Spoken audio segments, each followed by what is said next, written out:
For many poor families, an education is a road to a happier future and the school a symbol of hope and expectation. Letter E. Letter F. Grandfather. Grandmother. Grandmother. Uncle. But in the absence of such basic amenities as safe water for drinking, soap for washing hands, and clean toilets, the school can become a place of embarrassment, shame, and disgust, particularly for adolescent girls. Kade choche okbed maler to nyiri doktor biro school nikech ka choler to you feel comfortable kata ka ine iye. There were schools that you would find one latrine door that is shared by pupils and teachers, and the latrines were in a horrible state, and on visiting the school you'd wonder who actually uses that latrine.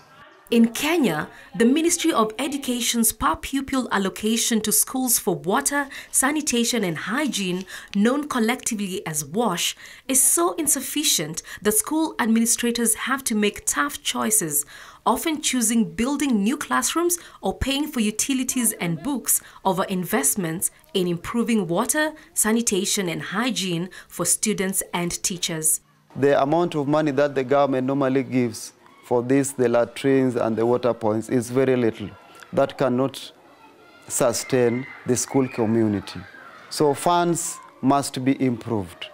The Gates Foundation-funded SWASH Plus project carried out research in Nyanza province, Kenya, to see if enhancements such as improved latrines, treated drinking water, and soap would make an impact on student health and educational attainment. The researchers found when provided together, these amenities could reduce disease and improve the overall well-being of students.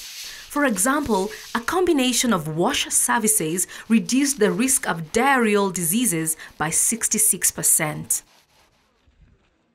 I'm seeing improvement in health, and the cases of stomach problem, cases of children suffering from diseases that are related to water, the waterborne diseases, they are greatly reduced.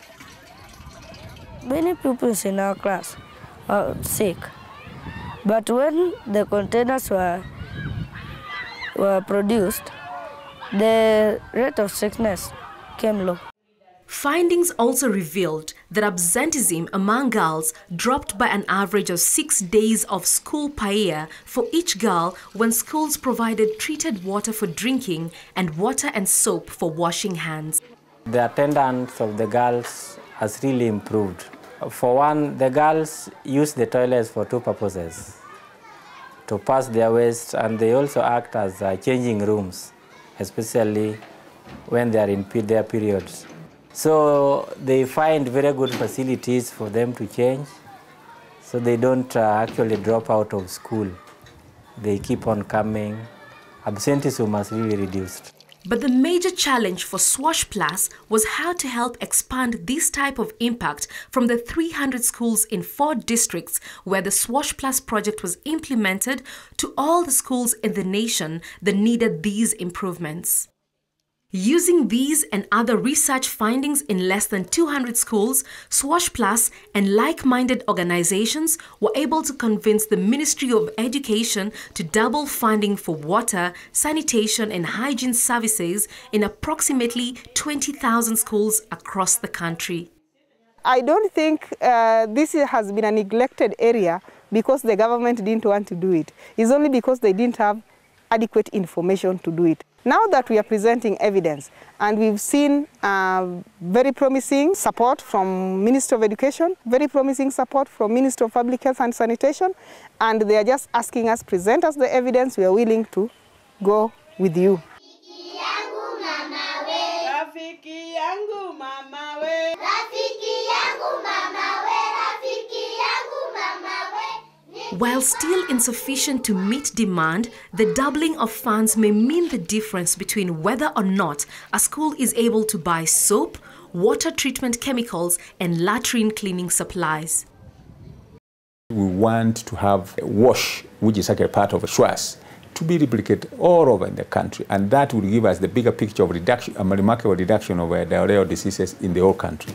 We have built a relationship between government and research institutions which are local, and that partnership can be used to interrogate virtually anything, any decision you need to make, that can now be used. So it will go way beyond the life of WASH and beyond just WASH as an intervention point. The project shows that when governments are willing, nationwide changes can be achieved through targeted research and other contributions from development partners.